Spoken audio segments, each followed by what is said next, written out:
Fringe Radio, your trusted source for the paranormal, conspiracy theory, and true crime.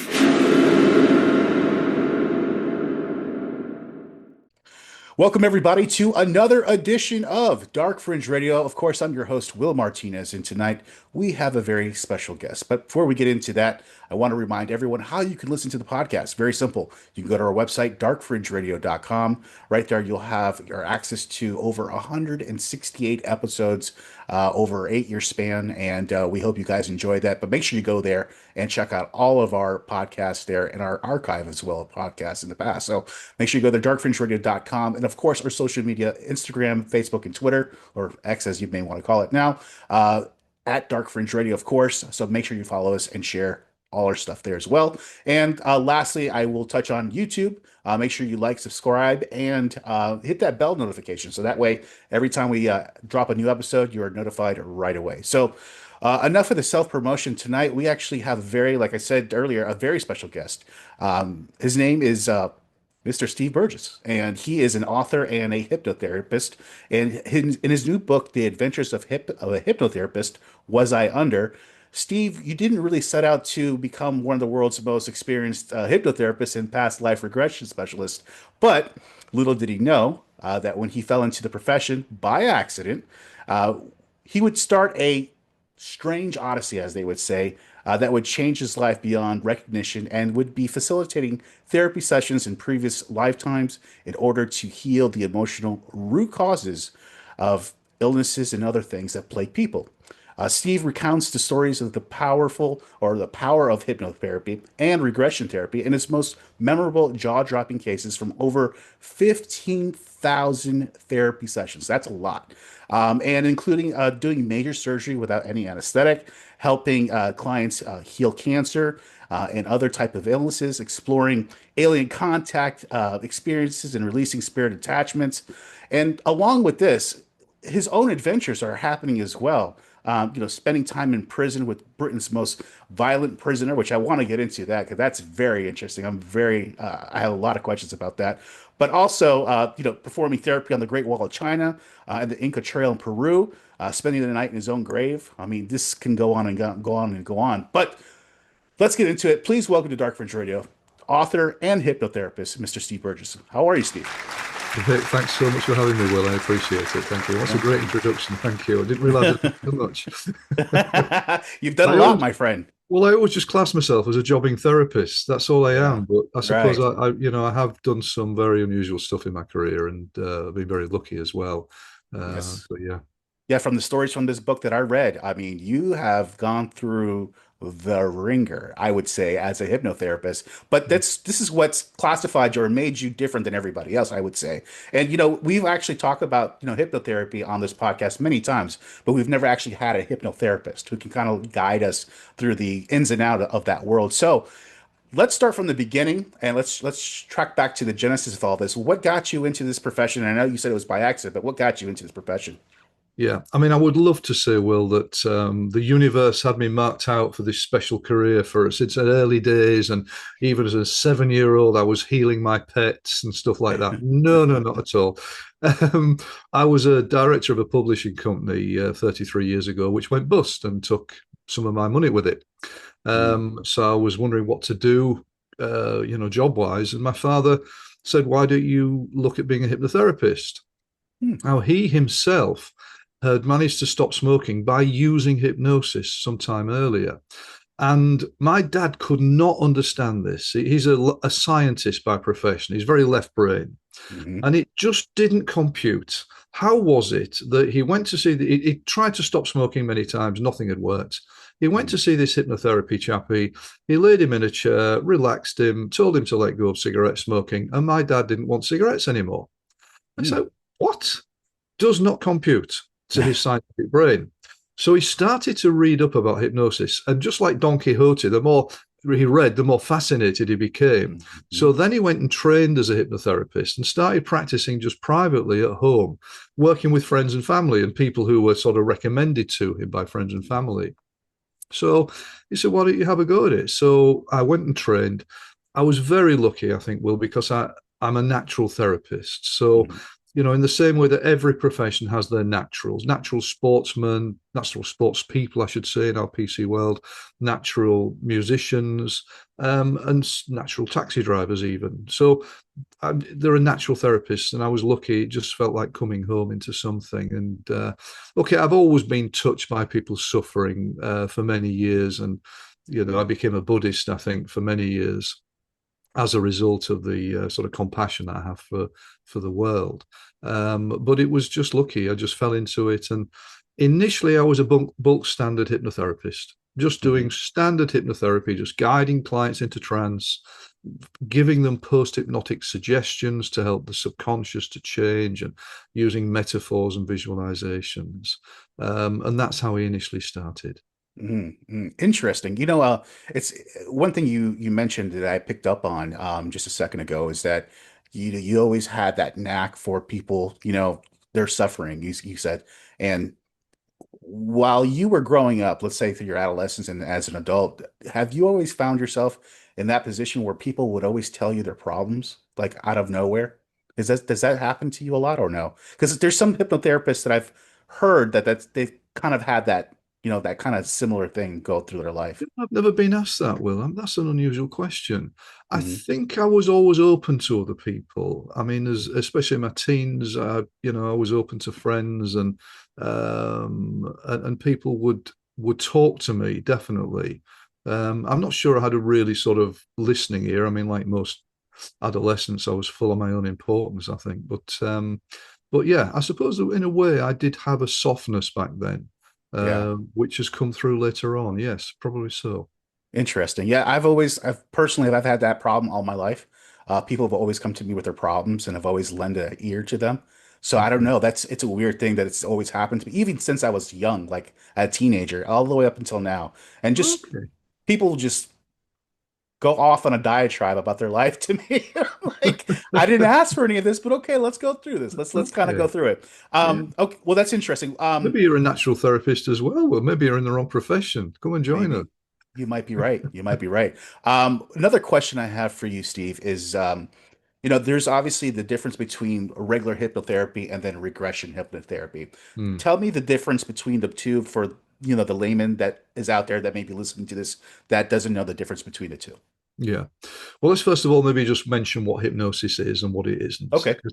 What it isn't is falling asleep or being in a coma or being under anesthetic where you don't really know what on earth is going on, or Mm, being under the control of the hypnotist. That's all Hollywood stuff. What it actually is, generally speaking, is an inner state, which is often characterized by relaxation. mm, So most of the hypnotherapy that we use initially is using relaxation just to guide a client into a more inner space. mm, Um, so trance, that's what we call this experience, is totally natural. We all go into trance at least 24 times a day. So when we daydream, that's trance. When we meditate, that's trance. Meditation is trance. When we driving on automatic pilot in the car and we don't realize we've been driving for the last few miles, that's hypnosis. mm, When we focus on something, when we're watching a movie, that's trance. So trance is completely natural. All that we're mm, doing in a hypnotic setting is guiding the client into an inner state of being where this allows the conscious thinking mind just to slow down a little bit. We don't get rid of the conscious. We don't want to get rid of the conscious. But mm. what this does, it allows the subconscious, or the, as you wonderful Americans would say, the unconscious mind, to come through from the back part to the front part of the mind. And it Mm, allows it to sort of blossom, almost as if our conscious thinking mind, with its chattering all day long, is obscuring, is stopping the sunlight from getting the flower. mm, And once we just take that conscious mind back a little bit, the sunshine can hit the flower and the petals can start to open of the subconscious mind. And that's mm, a poetic way of explaining what the subconscious is. The subconscious is the 99.9% of our mind that we don't overtly use on a day-to-day basis.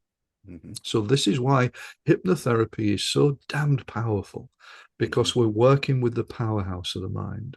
mm, Now, So trance is going into this inner state.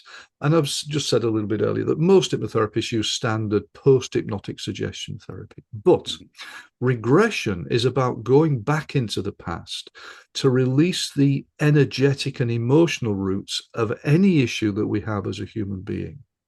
So the regression model, all of our issues as human beings come from locked in feelings and emotions from past traumas. So a good deal of regression, not all of it, but a good deal is going back into the past to relive those traumas, to release the sadness, the fear, the anxiety, the guilt, the anger that has been locked in inside us, which has then come out in the form of, you name any issue, it comes from past traumas: depression, lack of confidence, phobias, anxieties, sexual issues, relationship issues, you name it. There's always something in the past that's causing it.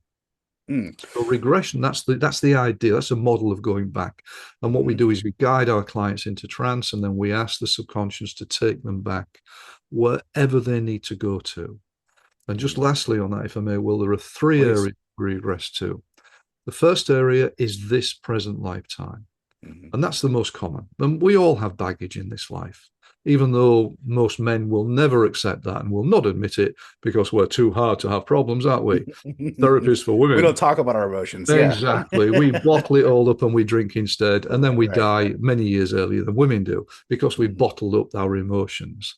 But this life, we've all got baggage in this life. Past lifetimes, I'm one of the few therapists in the world who takes past lives very, very seriously. But the third area are our ancestors' lives. So we can inherit traumas from our ancestors. And what I've wanted to do in the book is to give a wide flavor of regression by looking with a lot of client cases at how they've been in past lives, how they've been in an ancestor's life, in this life, to release problems that have held them back all their lives. Yeah. So for instance, your grandfather was an alcoholic, and then your father was an alcoholic, and then you end up being an alcoholic. That's just kind of like generational, ancestral, almost type trauma that just keeps reliving itself over and over again, right? Very much so. There are patterns that come down from our ancestors' lives. And one really only has to think of in America, the Native American traumas. Native Americans are still carrying that generational trauma from the genocide that took place in the 19th century. Yes. So, I mean, I went to the Navajo reservation in near Phoenix to give a paper to the hospital workers on the reservation about past life regression and how it can heal, and the alcoholism and the pain that those people are still experiencing now. Yes, some of it's past life, but so much of it is from their ancestors. Right. Yeah. So, performing these past life regression therapy sessions, how can one help with certain illnesses? And you talk about this a lot in the book, but what's the methodology Mm. by helping an individual overcome a certain illness? Let's just say for instance, the very first chapter of the book, the cancer case that you had there. What's the methodology behind that? How do you start to work that? Okay. Well, one thing is, I always say I don't know the causes of my clients' issues. Their subconscious knows. So, first session, we talk about their issues, and I find out something about their life in this lifetime, and ask quite a lot of questions about childhood. And if they've had a dysfunctional childhood, and some people have horrific childhoods, then obviously I know anyway that we're going to need to work in this lifetime. But I've created a regression system that I actually train therapists in around the world, hypnotherapists in, whereby what I'm doing, once my client goes into trance, I ask the subconscious to create a finger movement in one of the hands that just happens quite spontaneously. It's almost as though the finger is just filled with imaginary helium. And what I then do is I ask the subconscious to use that movement upwards of the finger to signal yes to any of my questions. And if it wants to signal no, there's no movement. So once the client's in trance and I've got this finger movement, I then ask the subconscious, whereabouts in the past have the traumas taken place which are connected to causing your phobia, your depression, your physical illness, your skin problem, Mhm. etc., etc., your alcoholism, your emotional insecurities. Are there any emotional causes in this life? Yes or no? And if we get a yes for this life, I know we've got to work in this life. Are there any past life traumas causing the depression, etc.? If we get a yes, how many past lives? And I count upwards until the finger moves. It may be 3 past lives, it may be 1, it may be 7. And then I ask, are there any ancestral traumas? Yes or no? So immediately, usually in the very first session, I've got a diagnosis of where the problem comes from. And sometimes, for some of my clients, the relief that they have, because I now know, they're thinking, where this has come from. I've had this problem all of my life. I thought I was going mad. I've seen doctors, I've seen psychologists, I've been to the shrink. I've got nowhere. Now it's from a past life. What a relief. Mm. So immediately there's some relief there. But then, of course, then we're going back when the client is in trance to relive the traumas wherever they are. So, for example, if it's a past lifetime, I will guide my client back in their imagination when they're in trance. So they go into the past life and they start to relive it. Most of my clients see the life so they can report what's happening. You know, I'm walking down a cobble street, I can see a man with a top hat, there's horses and carriages, etc. Quite a lot of my clients feel it, and sometimes feel it quite dramatically as well. But that releases the energy so powerfully, they get better so very quickly with this type of therapy if they have a big release. So the client is sharing with me, you know, I'm seeing this, I'm seeing this, I'm having this is happening, I'm feeling this all the time that they're in trance. Because we can obviously talk when we're in trance, you know, we're relaxing. You can talk if you're relaxed. That makes sense. So That that's a does. general process. Okay, that makes sense. Now, one question that I had that I was really, really interested in is the people that come to you with their issues. Is there any commonality with them all? Is there any kind of common thread between them all? Is there have they come to their wits' end and they're just at the end of their rope and that's when they come to you? I mean, is do you see any of that at all in your work? It used to be like that, but I think nowadays, first of all, hypnotherapy is so well known as a healing protocol, and regression therapy has become so well known. I mean, I've been shouting about it, promoting it, highlighting it as a serious, credible therapy for the last 30 odd years. And people like me as well. So people nowadays know that it works. So they don't always wait so long. However, I mean, with the lady in the book, the first story is a lady who came to me who'd been given 6 months to live. Right. And, you know, she sat in front of me. She had to be carried almost, helped up to my office by 2 friends. She could hardly walk. And she looked like a human stick insect. And she just flopped in my chair. The poor woman looked desperate. And basically what was happening, she had a liver disease where tumors were growing on the liver. Now, this is a very rare liver disease. There's only about 12 people in the UK who have this at any one time. Hers was the most aggressive. And usually, I don't think many people survive this particular illness. And she was doped up to the eyeballs on morphine because these tumors grow so big. So they're not cancerous, but they push the internal organs all over the place. So the liver isn't working right, so it's not detoxing. The pain, she could hardly eat. If she ate, she was vomiting. She just spent most of every day laying on the sofa. She had a young daughter. She couldn't do anything with the daughter. And she just sat in front of me, and going back to your question a couple of minutes ago, she just said, "You're my last hope." Yeah. And my heart went out to her. It really did, Will, because this poor woman, she was a, beautiful looking woman. She was an ex-police officer, very strong character. And I guided her into trance in the very first session and did some suggestion work to help to release the pain. And when she came out of trance about 30 odd minutes later, the pain had dropped from 10 out of 10 to 4 out of 10. Wow. Just by using the mind to reduce the pain levels. And I gave her post-hypnotic suggestions that this would continue until I next saw her. She came back a couple of weeks later. She looked different. I mean, first of all, after that first session, she could walk unaided down the steps to my office. whereas before she'd been brought in. Second session, she said the pain is hardly there. It's about 2 out of 10 most of the time, but I am controlling it. I taught her self-hypnosis. And what we then did, oh, she got rid of the morphine. She said, I don't need it anymore. So she started to get her life back. Before that, she was all over the place. She didn't know what day of the week it was. Right. But now the morphine was gone. So the body could start to work. Her mind was working better. She could start to eat.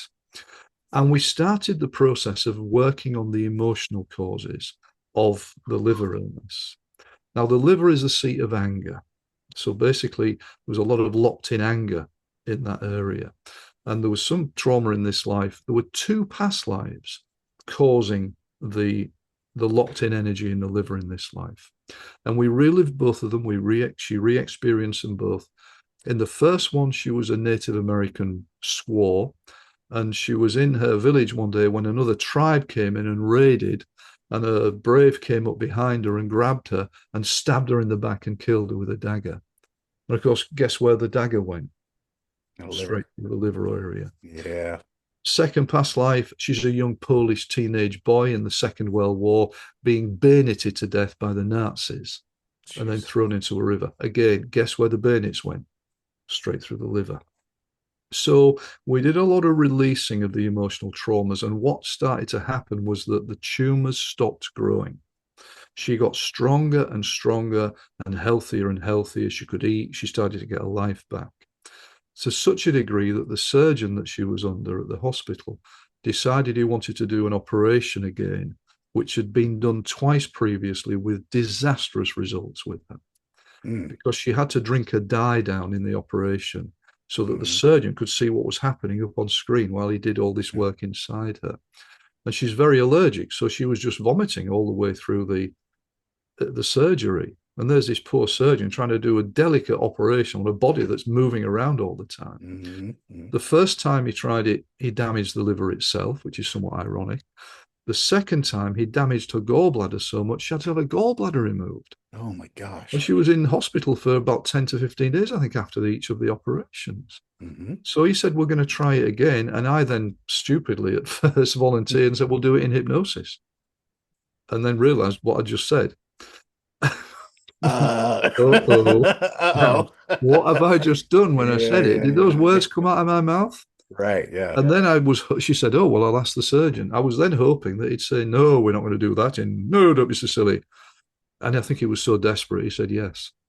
Wow. So then this lady, we did a lot of rehearsals to anesthetize her body before the operation. And I write about it very funnily in the books. I've tried to bring some humor to it, but it was a damn scary experience. But it was a phenomenal success. I mean, I stayed with her in surgery all the way through the operation. Not a single feeling of pain. She didn't want to be sick. She wasn't sick once. At the end of the surgery, I mean, it only took 90 minutes. The surgeon turned to me. He said, I have never, ever seen anything like this in my career before. He said, it was like operating on a dead body. There were no defensive reflexes. He said, I need to know about this. I'll give you a call. Give me one of your cards. I'm still waiting for the phone call 29 years later. But that lady is now 29 years past her die-by date. Wow. So, amazing. The power of regression, the power of the human mind, quite extraordinary, the stuff we can do. No, absolutely. It is extraordinary. One thing that I kind of just picked up on when you were talking about that particular case, when she came in for her first session, you said that she was all doped up and everything. And does that present a challenge for you in your work when a person is in that state of mind versus somebody who's lucid and fine like you and I at this point? Yeah. Generally, I mean, if somebody, let's say, has been taking drugs, right. Generally, I tell them, I don't want to treat you today because, you're in a trance already. So usually it can get in the way and it can make the person hallucinate a little bit. So, and I don't want hallucinations. I just want, factual regressions. So, but the morphine was just really just bringing her energies down more than anything else, and making her a bit woozy in the head. It didn't actually get in the way, fortunately. Good. Another question I had is, how about if a person comes to you and they don't believe in past lives, and they say, well, I just don't believe that I've lived a past life, or I don't believe in that at all. How does that present a challenge to you, and how do you overcome that? Well, I insult them generally and tell them not to be so damn stupid and to open up their minds a little bit and look at the reality of reincarnation. No, no, no. It actually doesn't matter, Will. Okay. As long as somebody's prepared to go into trance and allow the process to take place, it really doesn't matter whether they believe or not. So, I mean, really, for most of my career, I'm well known now for the past life work that I do because I appear on podcasts and I've written books and stuff like that, and I appear at conferences, etc. But in my early days, my clients didn't even know about past lives in most cases. Nowadays they do, but they didn't. And the time after time they would come, I would guide them into trance. I'd ask the subconscious to bring a finger response. And when I asked the question, are there any past lives causing this issue? The finger went yes. And I could see them laid in trance would often, an eyebrow would raise. You could see them thinking, what's the past lives? What's this about? But if they then allowed the process to take place, it would get them better, whether they believed or not. So sometimes you can say to people, look, if you really don't believe, just think of it as a metaphor created by your subconscious, a historical metaphor to get you better. If that makes you feel better, then that's okay by me. I just want you to get well. Yeah, that makes sense. But people often, people who it's so easy to just say, "Oh, all these past lives are imagined." Then it sweeps everything under the carpet. Then we can't have a sensible conversation with nuances about this. It's like, people who don't want the COVID jab, they're all anti-vaxxers. Well, can't we talk about this, and have a sensible conversation? No, we just shut it down because I don't then have to think about it and think outside my box. Because honestly, well, if people sat, I would say in my office, but I do all my sessions online nowadays around the world. But if people sat watching my sessions day after day, they would soon realize that there is something very, very credible about the concept of reincarnation, especially when you get people who come up with information in the past life that they could not possibly have known, but they can verify it later if they go to the history books. Interesting. Is it, and one thing I just picked up on what you said, so you could do this via Zoom or like via a video. You don't actually have to be there physically with that person to be able to do this. Is that correct? Yeah. When the scamdemic started, I went fully online. Before that, I would say you can't do this on Zoom. But then people from all around the world started getting in touch saying, can you do them on Zoom? And I thought, okay, well, we'll do it. Do you know, well, I will only do sessions on Zoom now because I feel they are better. I think they are more effective than in-house sessions. And do you know why? Because I think people are more relaxed because they're at home. That makes sense. Yeah. They think about it. The first time that somebody comes for hypnotherapy, I mean, there's anxiety, right?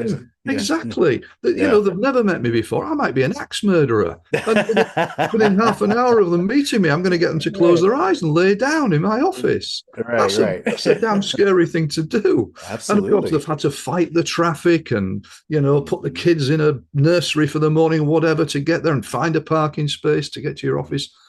It's wonderful. I'm at home. I can just click on, talk to this weird bloke doing his therapy sessions and do the work. And I think it works better. I really do. Interesting. I didn't think about that in that context. It makes sense, I've had clients in 27 countries in the last 5 years. Wow. And you help all different types of things, like illnesses and everything. Like there's one point where you helped a woman stop pulling out her eyelashes. Yeah, and that's, to me, that's just wild. Talk to me about that case and explain to my listeners about that one, because that one is interesting. Yeah, well, it's called trichotillomania. And what it usually involves is pulling your hair out. And it's a sort of it's an emotional response to inner emotional pain. I mean, years ago, I had a lady came, she called me on the phone. She said, I've got trichotillomania. I pulled my hair out. I said, come and see me. And she sat in my office and she had a beret on her head, beret, like a French beret. Yeah, of course. And she had hair coming down beneath the beret. I said, but I thought you were pulling your hair out. She took the beret off. She was completely bald on the top of her head. So she pulled all the hair out on the top of her head, but left a ring. So it looked like when she had the beret on, you couldn't tell.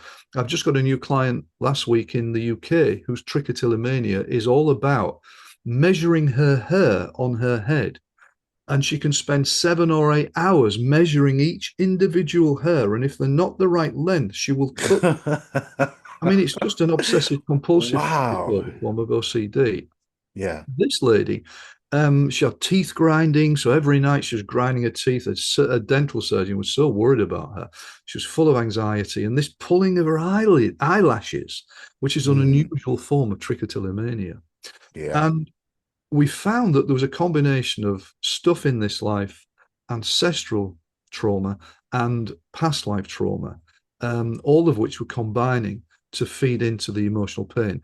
The first past life, she was in Victorian England, you know, the 1800s in England. She was a male factory owner, and he'd put a lot of his business money into the family business, hoping to boost the family business and get it going. His father had died, he'd taken over.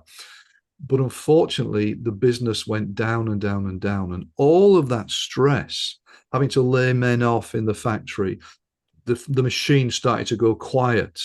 And the final scene was sitting in his office, looking down across the open factory floor with nobody working there, all desolate, no machines working. And the stress of that, he went home, and I think he had a heart attack and died.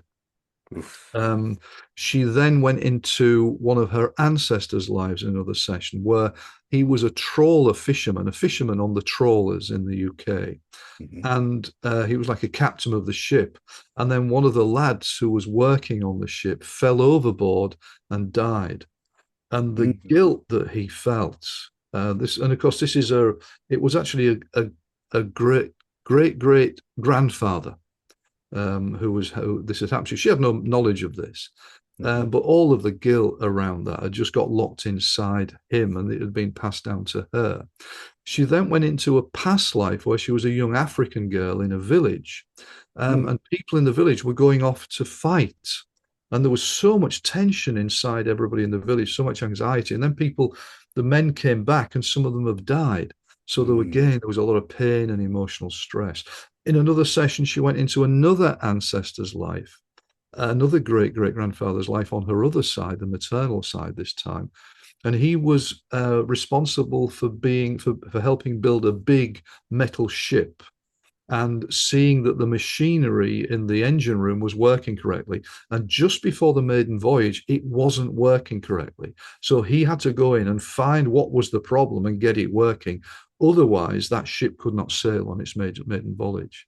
Voyage? Voyage. Maiden voyage. We're just inventing a new word. Yeah. Love it.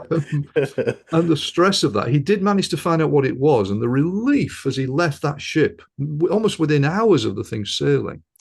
And then she went finally into another past life in Scotland, where she was a man whose brother died, and she had to go and find his body out in the snow, and was devastating finding that his brother died. Now, as we did these past life and ancestral sessions over several sessions, our anxieties dropped and dropped and dropped and dropped.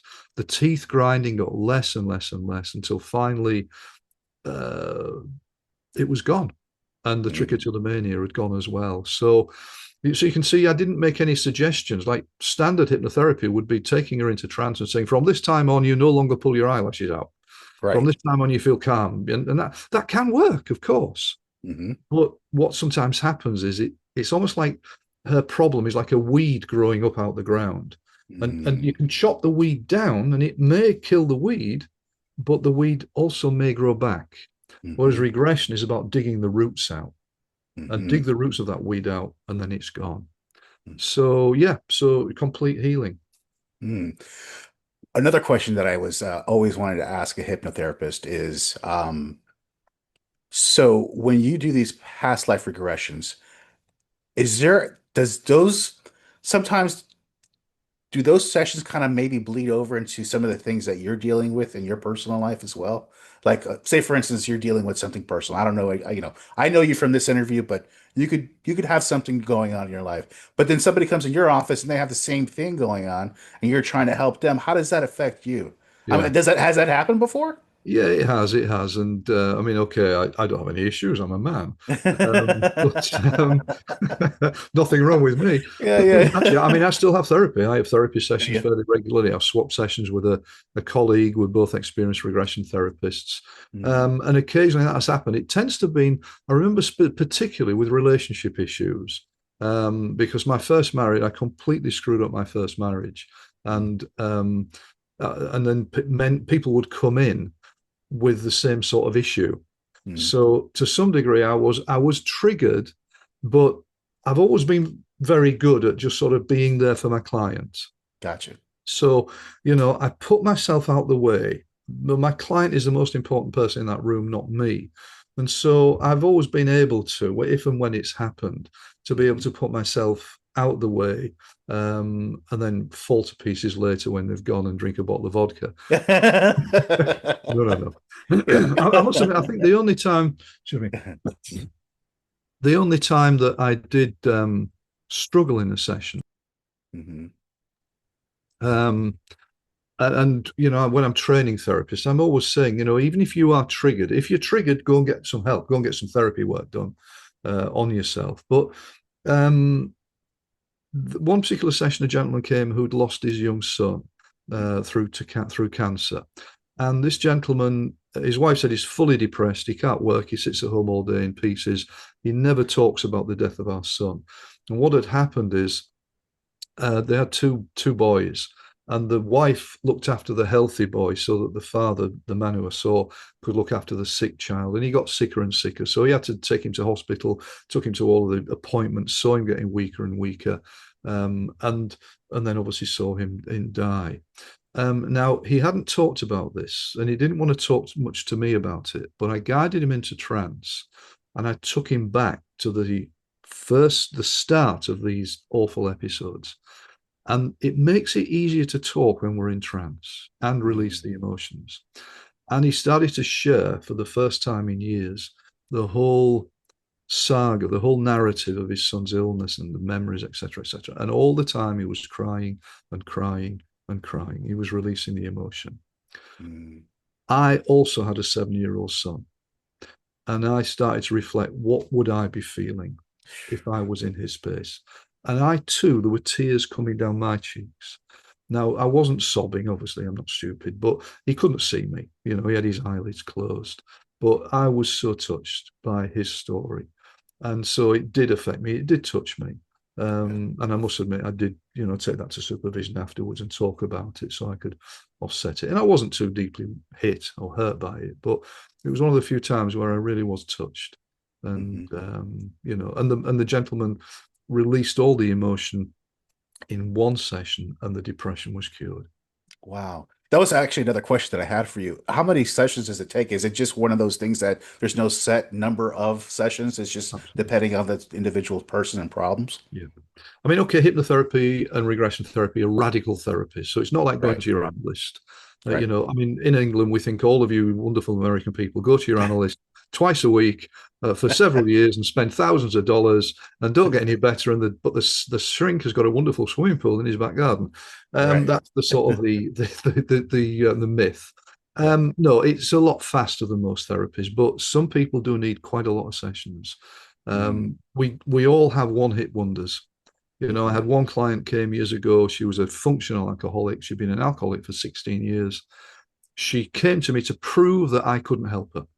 Her friend made her come, and she said, "This bearded idiot, he can't help me." This is a challenge. Said, "Just go." Yeah. Well, but the thing is, what happened is, as we're talking in the first session, tell me about traumas in her life. There wasn't any. She'd had a really nice childhood. So I guided her into trance, and I asked the subconscious to take her back to the cause, and it went back to a past life. She didn't see the past life, but she felt it, and she spent an hour just sobbing and just crying and sobbing. And she came out of trance at the end of an hour and was shocked because she really was used to holding on to her feelings. She has never drunk a drop of alcohol since that session. Wow. That's 30 years ago. 30 years ago. She's appeared on TV with me in the UK, telling everybody how it saved her life. And she got her life back and was remarkable. Now, that's unusual. I wish it happened every time, Will, because I'd be charging $10,000. And I, too, would have a big swimming pool in my back garden. There you go. Right. Yeah. But, some people need 2 or 3. Some people need 5 or 10. Some people need 25 or more. It all depends on how good they are at hypnosis and how much stuff there is that needs to be worked on. Yeah, makes sense. Makes sense. But the good thing is I will say this, if this doesn't work, it doesn't work quickly. Mm-hmm. So what that means is if it isn't working, we know after 3 or 4 sessions it's not happening. I always say go and do something else. I'll recommend a different form of therapy. Yeah, yeah.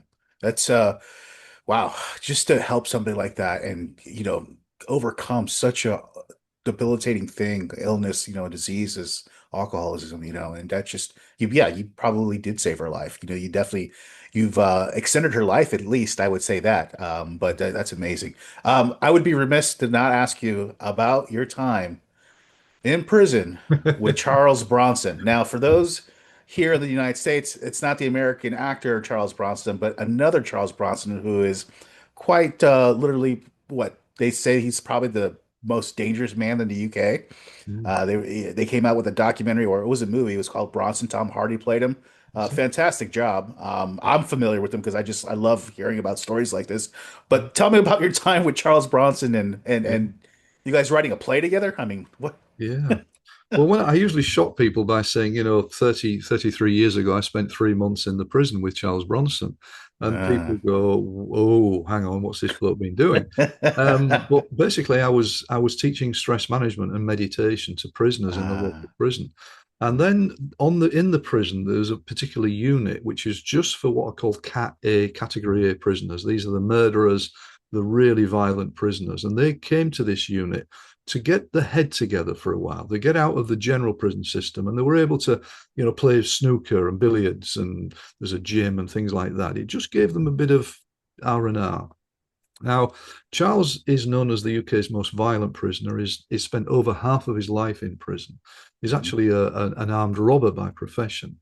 But along the way, he's done rooftop protests in the prisons, where he's thrown every tile off the roof of a prison over several days and caused millions of dollars worth of damage. And he's taken hostages in the prison and things like that. And everybody's very scared of him. He's built like a bull. I mean, he does about 3,000 press ups a day. What we found, so I went in and met him and was introduced to him, and he sort of looked at me and growled at me, just like Tom Hardy was in the movie. But we actually got on very well. And what we found, there's a group of us as teachers in that prison, found that he is incredibly artistic. And we brought out his artistic tendencies. There was an artistic little boy in him. And so the art teacher helped him to draw, and now Charlie's painting sell for charity. And he actually called himself Charles Bronson after the great actor. But he's changed his name now to Charles Salvador, after Dali, because that's his favorite artist. So when I was in there with him, we got on like a house on fire, and he knew that I was a writer. And so he said, I've got an idea for a radio play. And so he came up and we started writing a radio play together. Part of it is in the book, as you probably have read. And I think you'll agree, Will, that it's damn good stuff. It's good. It's actually really good. Yeah. And you would think it would come from a guy like that, No, and it's very, I mean, okay, it's about prison and it's about murder and horrible stuff like that. But, this man has been tarnished by the media for so many years. He's now 68, 69, I think. And he deserves to be released from prison. He's never killed anybody. He actually has a very strong moral compass, surprisingly enough. And in the UK, you can rape and murder somebody, you'll get out of prison after a few years. And this poor fella, well, he deserves to be out of prison. So I have a lot of time for Charlie, actually. He's a very strong character. And the prison system has done its best to cripple him and to really, dehumanize him, break his mind. And they couldn't break his spirit. He is that strong.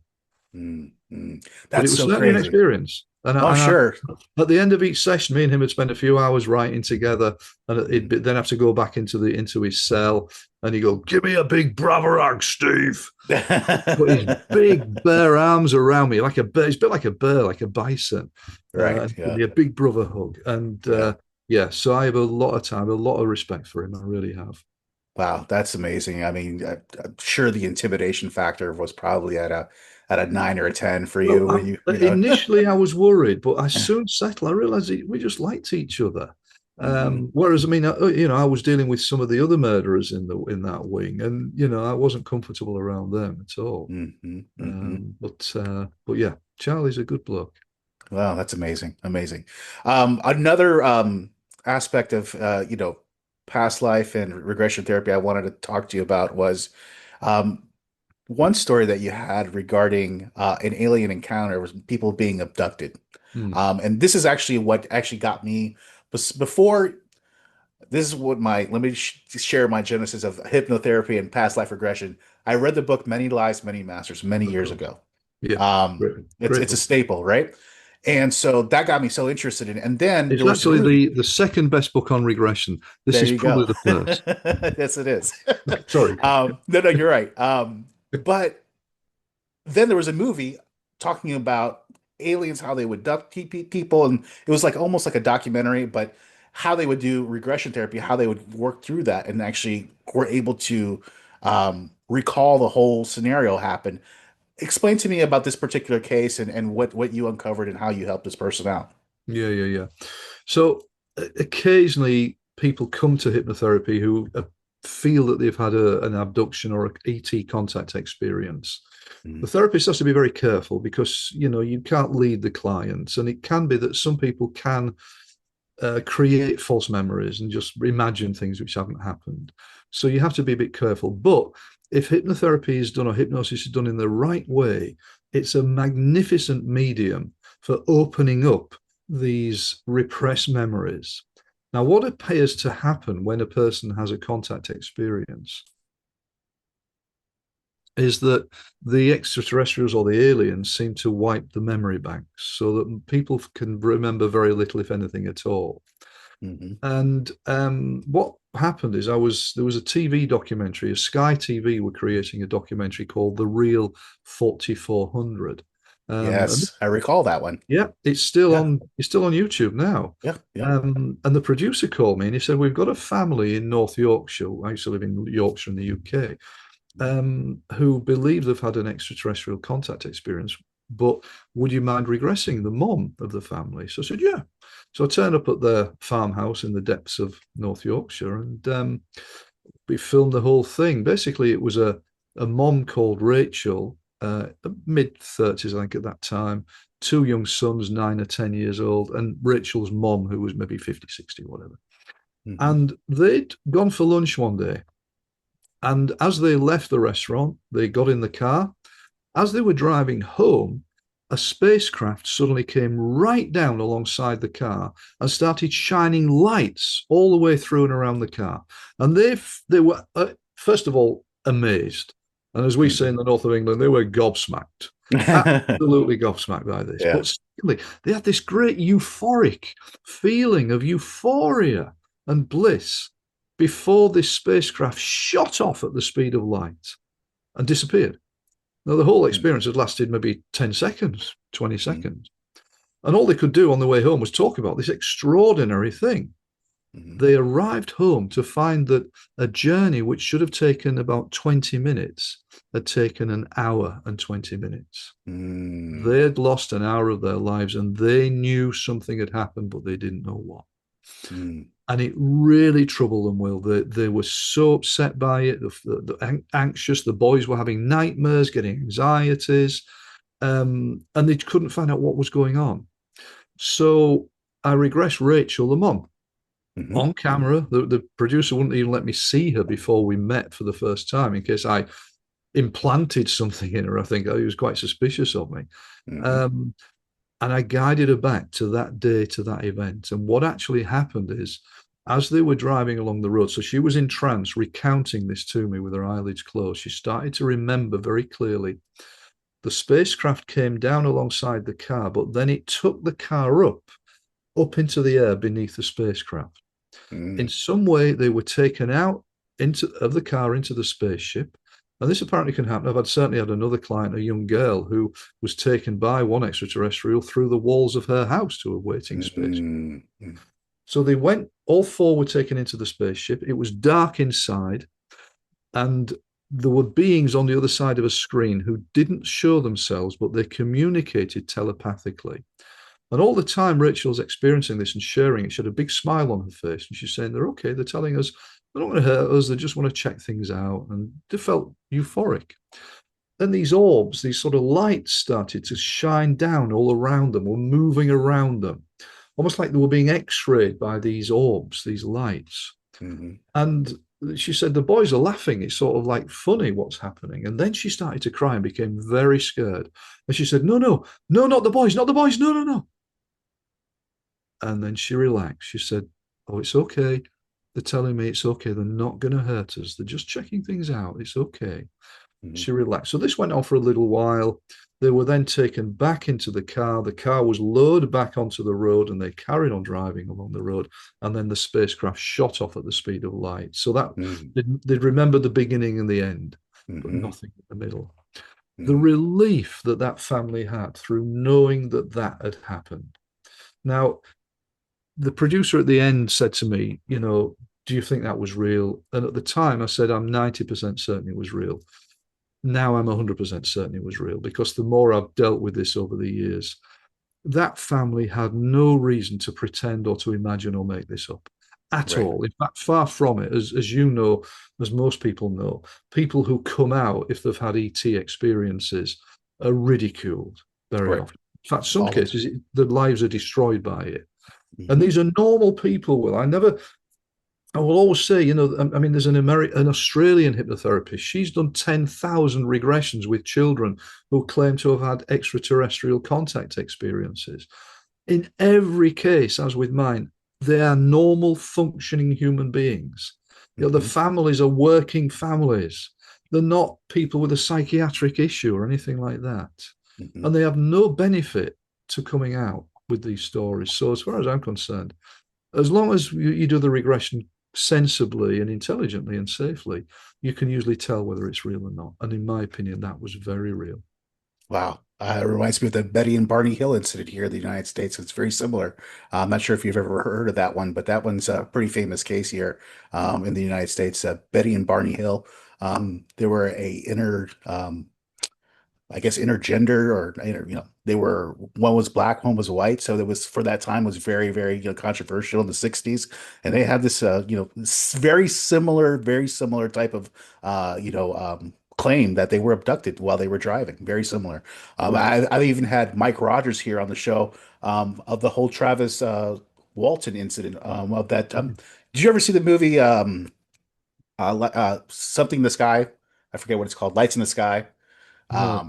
That came out in the probably early 90s. And yeah, I've had him on here and him talking about the things that he's seen. It's just, again, we always hear about this missing time that people have in these experiences where they're driving and then all of a sudden it's 2 hours later, they didn't even know what happened in those 2 hours. So yeah, it's amazing that you're able to go back and figure that all out. And I guess that kind of gives some validation too as a person, right? And that's a lot. So important. Yes. Right? It's a good word. Very good word, Will. Yeah. Yeah. They have their experience validated. They know it's real, and that makes all the difference. Yeah.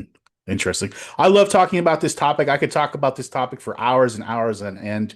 But Steve, where can folks find your book? Where can they follow your work? I want to definitely push just as much as I possibly can because I love what you do. I think what you do is, it's I think it's not talked about enough, and it's not respected enough. I think it needs to be out there more. Good. That's kind of you, Will. Thank you. Yeah. Well, the book is called The Adventures of a Hypnotherapist. So it's my third book.